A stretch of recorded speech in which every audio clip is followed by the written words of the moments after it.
Andy, our audience may be small, but our impact is powerful. Agree. I mean, we just have like what we say, what the issues we bring up, we see actions from. Yeah. Now, whether that's correlation or connect, I don't, I'm not here to say. I'll let the audience and others figure that out. But we talked about these AI toys last week, Andy. Yeah. I think Yeah. it was. Well, guess what is happening now? We are getting Congress to take action, Andy, and they're demanding toy makers reveal some of the secrets behind these toys and understand this a little bit more. This is amazing Yeah. work, Andy. Look, it Yeah. all because of our podcast, nothing else. No, nothing else brought this to the attention Yeah. of anybody else. No, no, it's Because us. It's us making things happen, Dave. it's quite amazing. Yeah. I mean, but I do think it's fair, right? I mean, we have to start looking at these things. In AI, I mean, I know the president's put in some rules that he thinks that he's the only one who can set AI thresholds and such, but we need to start having some regulation around these things. So, We should at least think about it. We should at least think about like what are we doing and what are we allowing. I think you just having conversations is important in a time when the president of the United States wants to decide everything for everybody all the time. I think it's really important that Congress, as the representatives of the American people, occasionally get involved and just pause and just ask questions like, what are we doing? Is this what we want? And at least think about it. yep. So, I mean, look, just what other things can we do to call action here? And I think that's good. So, Yeah, yeah, agree. all right, Andy, we're going to talk NFL in the last segment, but until then, I got to go through these headlines. There's Can we just just do NFL? Can we just do NFL? Is that we could, I possible? mean, we could do a little bit more on NFL if you like. I mean, you No, know, let's get into it. I know there's the insanity of the golden age is upon us, and so let's fucking get into it, man. the golden age is here, Andy. The Yeah, golden age is yeah, here. Okay, first things that goes on is Venezuela. Trump has ordered a full blockade of all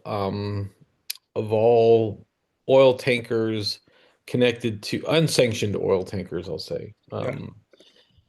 We're now in Star Wars lore. We're now the Trade Federation, Andy. I think we're blockading Naboo, and pretty soon, we'll have some negotiations. I guess that will end up badly, and next thing you know, we'll be in war. I don't know, Mandy. This is kind of how things work like this. Yeah, I mean, the pretense for war has been building for a long time. Dave, we've killed, my number might be a little bit off camera. I posted this yesterday. I believe CNN was reporting 95 individuals have been killed in these boat strikes that the Department of Defense has been executing on behalf of the whims of the President of the United States of America. Dave, this confrontation that we have created, I mean, this is completely one-sided. This is as per the SOP of Russia, right? Unnecessary military conflict, which we are racing towards, which I'll come back to maybe in a moment. But this is not an authorized war, not an authorized conflict, right? Congress has not approved military activity with Venezuela or in the Caribbean. It is not being uh, properly reviewed in Congress. I think Congress is going to start talking a little bit more to some of our Secretary of State, our Secretary of Defense, to figure out like a little bit of congressional oversight. But it's not a sanctioned war. We don't have proper oversight, and we don't have proper accountability of what's happening, right? I mean, we want to persecute Senator Kelly very aggressively for saying, "Hey, don't follow illegal orders," and yet we don't know what the actual legal orders have been, who said what, who's determined who's going to get killed when and how. There's no real oversight or accountability by this administration. We are racing towards war for no reason. Meanwhile, we're using terms from the Bush era and many others, using terms like weapons of mass destruction and national security to justify and provide coverage for the reckless actions of this administration. It is a wild and scary time. It definitely is. So we'll see how this continues to unfold. But when you have things like this, Andy, you're one mistake away from like the conflict rising to you can't pull back from anymore. Yeah, And I think that's what the president is hoping for. yeah, He wants a conflict here. he's going to get a conflict, one whether it's manufactured or accidental or It, whatever. it, it is manufactured. I mean, Yeah. it's manufactured. And so I think that that's the problem when you've escalated it to this point. You're now there is no red line in like there like anything that happens from here is going to be the trigger for an assault on Venezuela in one form or another. So something to be deeply keep our eyes on for. Another thing to keep our eyes on for, Andy, is the jobs report.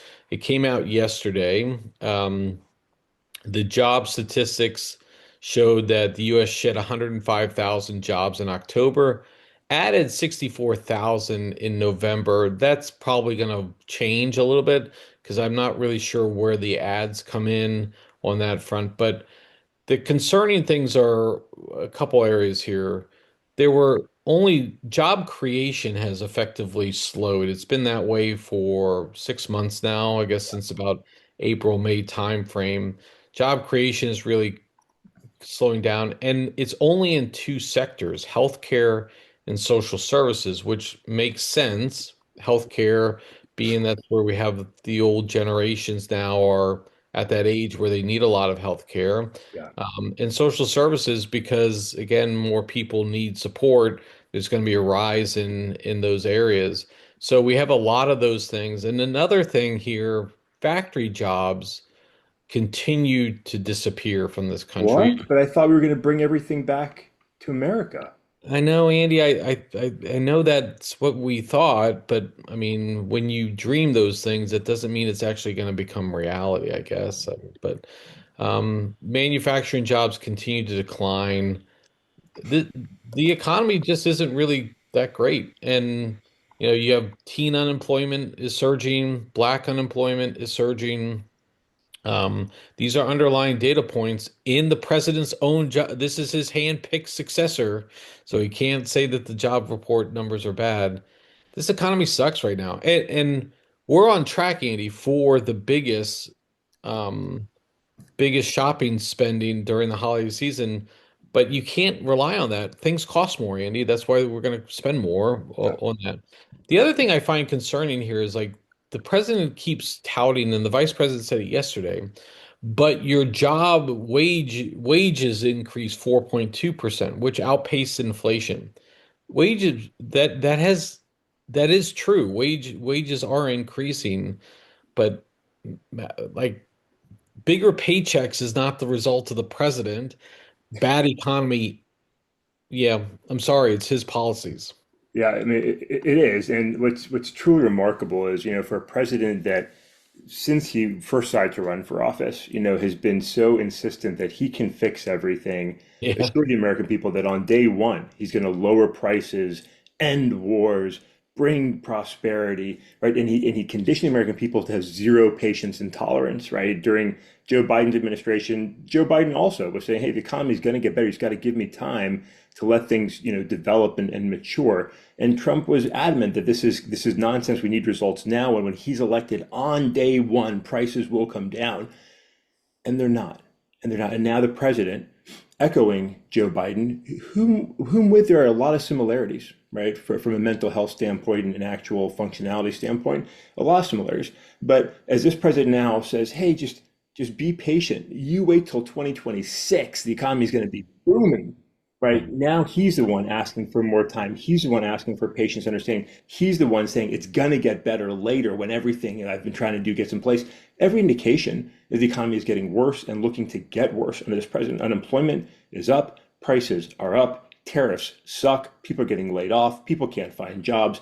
It is not a strong, vibrant economy. And this president continues to try and tell people to deny the reality in front of them, the reality they're in and experiencing personally every day, and saying, no, everything's right. Democracy is great. We're in a time of peace and prosperity. Everything is fine. You should be happy. Your child does not need multiple dolls or pencils. Just suck it up and appreciate the good things you have that I'm providing for you. And Americans are looking at this and saying, what the fuck reality are you living in? And I don't want to live there anymore. And we're trying to get the hell out of it. And soon Americans are going to get out of it because they're going to vote this jackass party out of the Congress, and the president's soon to follow. You started off really like nice, calm, collected. By the end, your temperature is clearly rise. You seem It's a rise. Yeah. you seem agitated, Andy.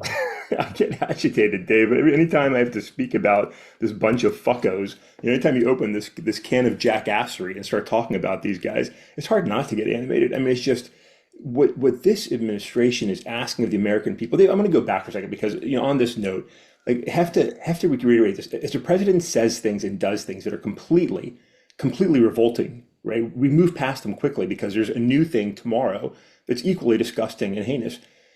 As we rush towards war with Venezuela, if we enter military conflict, Americans will die. Americans will get injured. We saw this even in Syria, where Americans recently were killed, right? And I'm not blaming President Trump for that. I'm not blaming President Trump for that. But where Americans are in conflict, in combat zones, Americans will invariably get injured, wounded, and die. And for a president so gleefully, so unnecessarily to be setting the conditions to send America's daughters and sons into military combat, a president that dodged war himself, an administration full of cowards and bitches, for them to rush so aggressively into war to send Americans to die, fuck you, motherfuckers. It is disgusting, disgusting behavior. That gets me more fired up than anything else, Dave. Cowards and bitches. I love that. I love that, Andy. So, speaking of cowards and bitches, Andy, the rest of the administration, there's a new Vanity Fair article coming out. It may have been produced already. That speaks to. I guess it had the journalist had 11 sit downs with Susie Wiles, who's like, effectively Trump's who helped like bring Trump back from the January 6th Yeah, brink and re kind of got him back into where he is today. yeah, And now she's effectively, I don't know if she's officially the chief of staff. I don't know what her official yeah, role is. yep.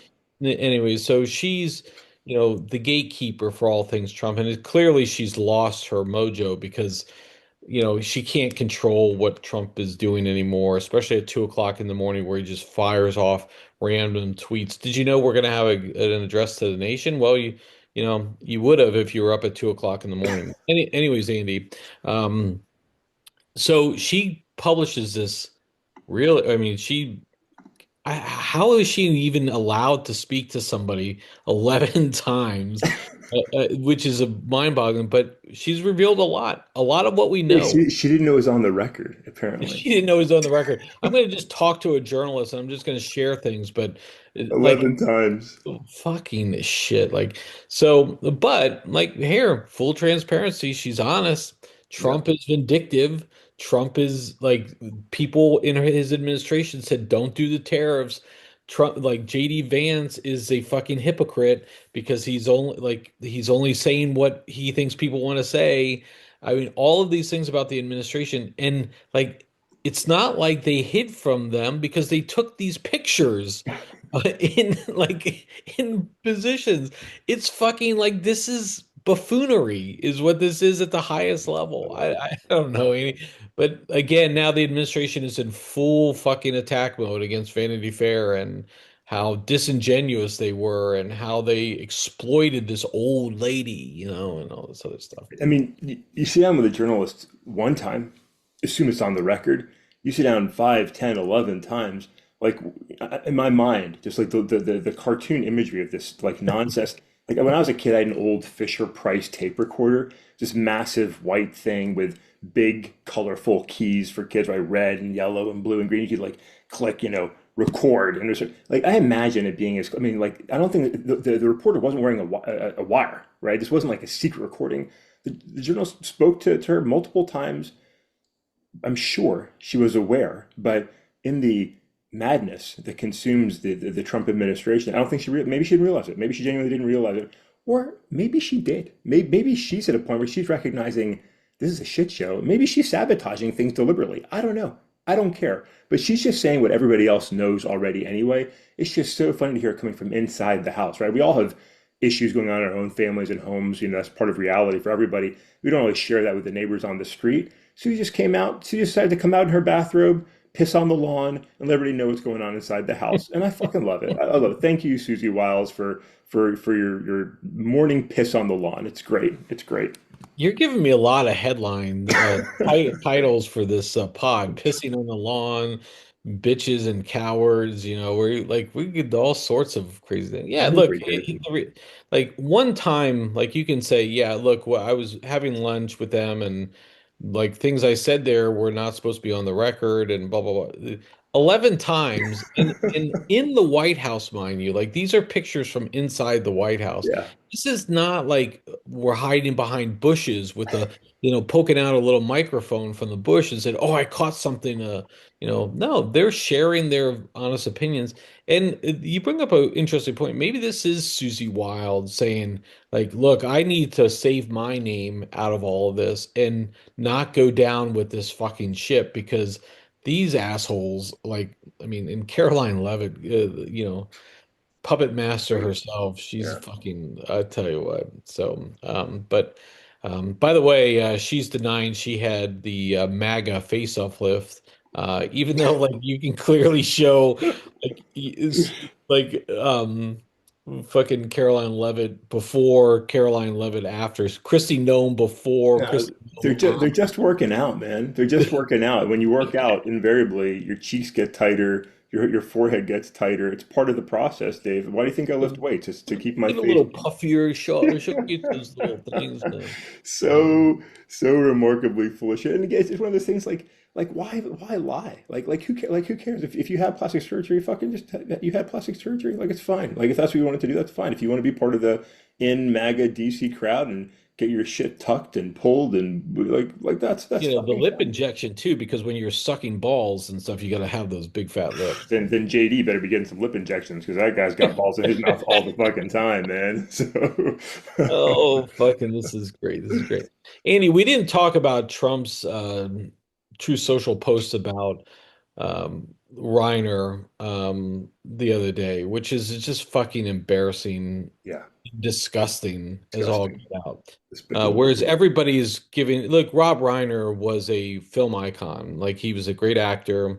He was a great, some of the greatest movies we've ever seen, or that we have fond memories of. For me, Princess Bride, This is Spinal Tap, Few Good Men, on and Yeah. on and on. He had an epic role in The Wolf of Wall Street as Leo DiCaprio's dad slash finance manager.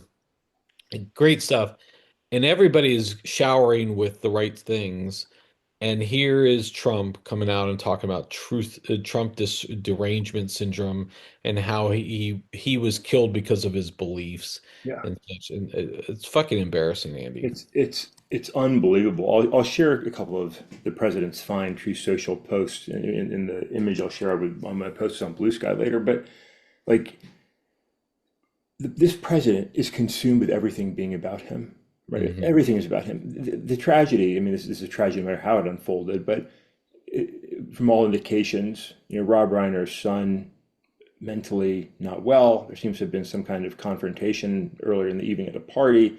He has a history of outbursts and issues, and it looks like he killed his father, right, and his mother. Tragic, right? Whatever the circumstances, whatever the dynamics, like that's an awful thing. And so, like that's terrible. And across the country, people are mourning and being respectful of the passing of somebody because like it's sad, it's unfortunate people, especially in this kind of situation, to lose their life. Somehow, the president wants to celebrate this death, make it about himself, which it's not about, and mock this murder, basically encouraging the idea that if somebody speaks badly about Donald Trump, hey, you kind of fucking get what you deserve, and that includes up to death. It's Hmm. it's mind-boggling that this kind of statement can be made by anybody. I mean, if a normal person said this, if he sits in the office, people look at you and be like, "You're a fucking dick," right? If you probably have a talking to from a supervisor. Nobody says things like this. This coming from the President of the United States of America. It is it is not it is beyond embarrassing. It is embarrassing. It is reprehensible disgusting behavior. And you're seeing some Republicans say, oh, I wish he hadn't said anything. You wish he hadn't said anything. Like say, this is fucking disgusting. This is unacceptable behavior. And like you've got to be clear about that. Like this is not okay.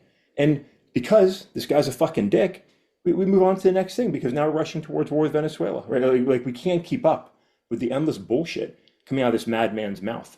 But it is disgusting, disgusting. I mean, regardless of whether you like Rob Bryan or not. Now, Princess Bride, classic. This is Spinal Tap, good grief, one of the greatest movies of all time. I mean, the man did amazing work. We've talked about it if you get down this podcast before, amazing work. But whether you like him personally or not, besides the point, like nobody should say this kind of thing about anybody. It's disgusting. It is violent. It is dangerous. It is reckless. The guy's an asshole. Yep, that's a good way to say it. And interesting enough, Mike Johnson said he didn't know anything about it. Like, Mike Johnson doesn't fucking know anything about anything, Dave. That he's the most uninformed man in America who somehow decided this guy needs to be Speaker of the House. And thank goodness that like that's not going to last, right? Like there's talk about his own party like kicking this guy to the curb because he's just a fucking Trump ball handler. You saw before the podcast we were talking about Marjorie Taylor Greene's interview last night. She's saying, look, the Republicans are going to lose Congress next year, and Mike Johnson's probably going to be out of a job. Like this guy's time is running out, and for Mike, for Pete, for Christy, for Caroline, for all these outstanding Americans, they have a long future ahead of them. I gotta tell you, Dave, it's going to be a rough ride on the other side of this administration, just like it is for all the tech bros that are currently holding Donald Trump's balls. There is a day after, and that day after is going to be hard to shake off. Ask Elon Musk. Ask Tesla how their sales are doing now if they've really rebounded since he decided to become a complete asshole. It's tough. There's an unfortunate day coming for a lot of these people that are presently basking in the glory of their supreme leader. Speaker of the House is the third position in line for Good grief. succession, right? Yeah, And and here's Mike Johnson, who's completely inept and just a fuckhead. yeah, I had hopes for him, but like clearly, here's somebody who is a ball handler and just cannot like it's. I mean, Caroline Levitt's a puppet for one thing, but so is Mike Johnson. They're all fucking puppets. All right, let's yeah, get off this fucking shit yeah. now. Thank you. All right, Thank you. let's go, Andy, to one of our favorite topics, the NFL. Yes. 3 weeks left. You're 2 games out of a playoff position. You need tough. You need all three, and you need a lot of help. Yeah. How are you feeling? I'm feeling like as much as I love my Lions, Dave, and as much as I think if they can get into the playoffs, they can cause problems and make a run. I think the Lions are still one of the best teams in the NFL. Injuries, like we're missing two key players in Kirby Joseph and Brian Brands. Like those are really big issues as injuries hurt us last year. Injuries, some inconsistency, not winning games that we could have won, should have won. It just, like we said many times during this NFL season, it catches up with you. And as much as I want Detroit to make the playoffs, and I still hope they somehow do, like realistically looking at the calendar, like I don't think the math is going to work out for Detroit. I think there's just too many others that are too far ahead right now, most likely. So I think while I'll be hoping, I think the playoffs are going to include not my Detroit Lions, probably not your Dallas Cowboys, Oh, and definitely not those guys. yeah, but it's going to be a fun run one way or the other. I think it's going to be an exciting playoff season to see what happens. But yeah, I think for our teams, I think they're going to be on the outside. Okay, so let's do a drill here, Andy. Let's look at the final three, the wild card teams, Okay. and let's get a prediction on who you think is going to wind up in those last positions. Okay. So in the AFC, we have Denver's clinched a position already. Yeah. New England will clinch a playoff position. Maybe not this week, but they'll definitely clinch a playoff position. Then you have Jacksonville at 10-4 and Pittsburgh at 8-6. Now Pittsburgh and Baltimore play again. That could flip, but either way, then you have the wild card positions as the Chargers, Bills, Texans, Colts, and Ravens. That's 5 teams. 3 of them get in, 2 of them get left home. Again, Chargers, Bills, Texans, Colts, and Ravens. Who's staying home out of that group? 2 of them, Andy. Chargers, Bills, Texans, Texans, Colts, and Colts, Ravens. Ravens. I think just kind of where things are. I don't have all their schedules up in front of me, so I have to sit down and really critically look at it. But it's kind of where they're playing and where they are. I think the Colts and the Ravens are probably going to be on Yeah. the outside. The Bills are in a strong place, right? They're playing good football, even though there's still some gaps. They're still in a good position. The Chargers have a couple games on those, the Colts and the Ravens. Like again, like the Lions, I just think Too Baltimore much. fell too far behind too early. I don't think they can catch up. And the Colts, like while they still could, I just don't think they're going to have the juice. Just like they didn't quite have the juice to beat the Seahawks when they could have. I don't think they have the juice to get across the finish line with the other teams that are like playing surprisingly good football. Yeah, for sure. So I have the same two. Colts, and it's either the Ravens or the Steelers. Whoever wins that shithole of a division, Yeah, one of those two teams will be out. yeah, I'm definitely on there with you. Okay, so let's look at the NFC. The Rams have clinched a playoff spot. yeah. Chicago, fucking crazy, I 10 know. and 4 there. The Eagles at 9 and 5. Somehow the Cowboys are still alive, but like, come on. I mean, unless the Eagles lose all three games Yeah, left, yeah. I still Sorry. don't think that there's an opportunity there. But Tampa Bay 7 and 7, you flip them with the Panthers. Then you have here's the five team or six teams actually. I don't know why the Cowboys are still not eliminated, but whatever.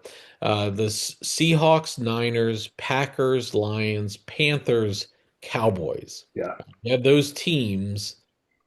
Three of them stay, three of them leave. Seahawks, Niners, Packers, yeah. Lions, Panthers, Cowboys. Who's staying home of that group? Cowboys is Cowboys are one. definitely staying home. Yeah, Cowboys are Yeah. definitely staying home. I think, well, again, like things could change. The Packers could stumble, the Lions could surge, they could swap places. But I think most likely the Lions don't make it in at this point, right? So Cowboys, Lions are out. Panthers, Bucks, it's going to come down to these couple of games, right? They have the same record. They're playing each other a couple of times. Like one of them's going to win, and one of them's going to win the division. So the Panthers or the Bucks are going to end up staying home. I couldn't tell you who it's going to be. I think the Bucks are probably still the slightly better team, but they haven't played up to level, and so I think they're going to make it in.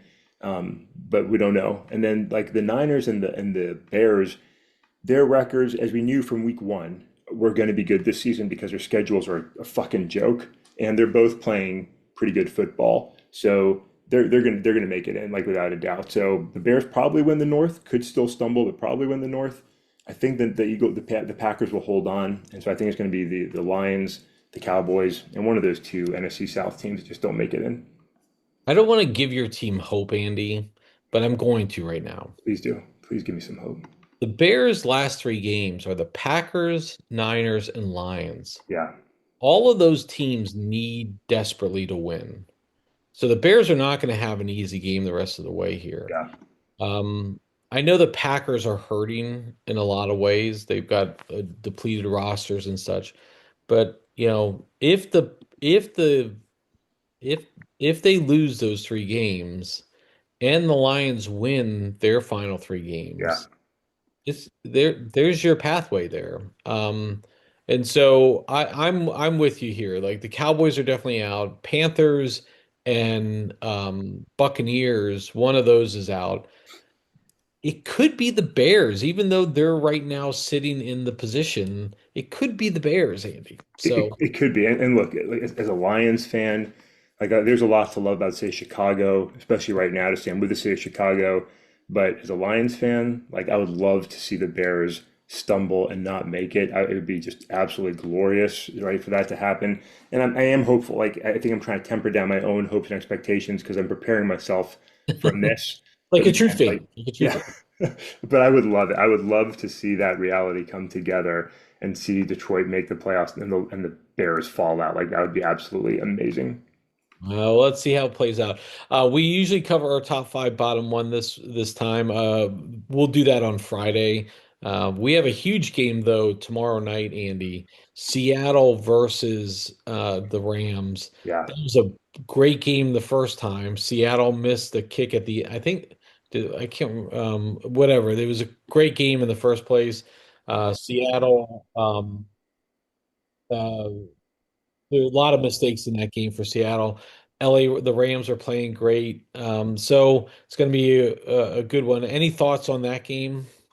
Look, I think the Rams have been the most consistent and best team in the NFL. I think Yeah. as long as they're healthy, as long as Matt Stafford's, sitting behind the ball, I think the Rams right now are in pole position to take the NFC, make it to the playoffs in their home state again, and win the Super Bowl right now. Now that could change. There are some really good teams playing really good football right now. Some of them I can't believe are playing really good football right now. I think the Rams are better than the Seahawks. But Dave, the beauty of football is any given Monday, Thursday, Friday, Saturday, Sunday, whatever fucking day we're playing football now. Like any team can beat any team. The Seahawks could win the game, and if they do, it does throw a little more confusion, disarray into the NFL playoffs, which I love. I love it. So I'm probably gonna stay up and watch into that game, and I'm looking forward to it. Yeah, it's gonna be great for sure. So it definitely is gonna be a really good one.